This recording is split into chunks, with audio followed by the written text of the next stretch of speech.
गुलाब और कैक्टस की दोस्ती। एक बार की बात है, दूर किसी जगह पर एक गुलाब का पौधा था जिसे अपनी सुंदरता, अपने सुंदर रूप पर बहुत गुरूर था। क्योंकि जहाँ पर गुलाब का पौधा उगा हुआ था वहाँ पर आसपास कोई और गुलाब का पौधा नहीं था। क्योंकि उस इलाके में बहुत कम बारिश होती थी, जिसकी वजह से वहाँ पर ज़्यादातर पौधे कैक्टस प्रजाति के थे और इनके बीच बस एक ही गुलाब का पौधा था। उस गुलाब के पौधे के पास एक कैक्टस का पौधा था।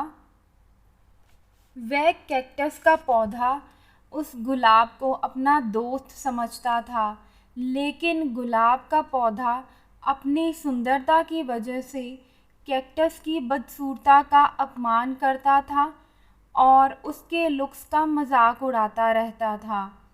उसके इतना मजाक उड़ाने के बदले में वह बेचारा कैक्टस उसे कुछ भी नहीं बोलता था, सब कुछ चुपचाप सहन कर लेता था। आसपास के सभी पौधों ने उस सुंदर गुलाब के पौधे को बहुत समझाने की कोशिश की, लेकिन उस गुलाब को अपने ऊपर बहुत गुरूर था और उसने किसी की बात नहीं मानी। एक बार बहुत गर्मी पड़ने लगी, ज़मीन सूख गई थी और पौधों के लिए पानी नहीं बचा था और गुलाब का पौधा जल्दी मुरझाने लगा था। उसकी सुंदर पंखुड़ियाँ सूख गईं और उन्होंने अपना सुंदर गुलाबी रंग खो दिया था। एक दिन दोपहर में गुलाब ने एक नज़ारा देखा कि एक चिड़िया पानी पीने के लिए अपनी चोंच को कैक्टस में डुबा रही थी और वहाँ से पानी पीकर अपनी प्यास बुझा रही थी। ये देखकर गुलाब के पौधे को बहुत शर्म आने लगी।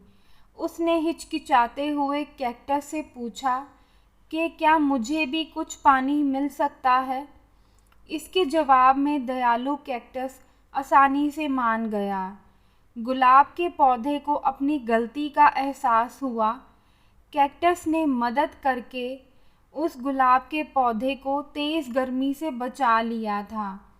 गुलाब ने कैक्टस से माफ़ी मांगी और दोनों दोस्त बन गए थे। सीख: इस कहानी से हमें यह सीख मिलती है कि असली सुंदरता अंदर होती है, बाहरी दिखावे में नहीं। Please like, share, subscribe.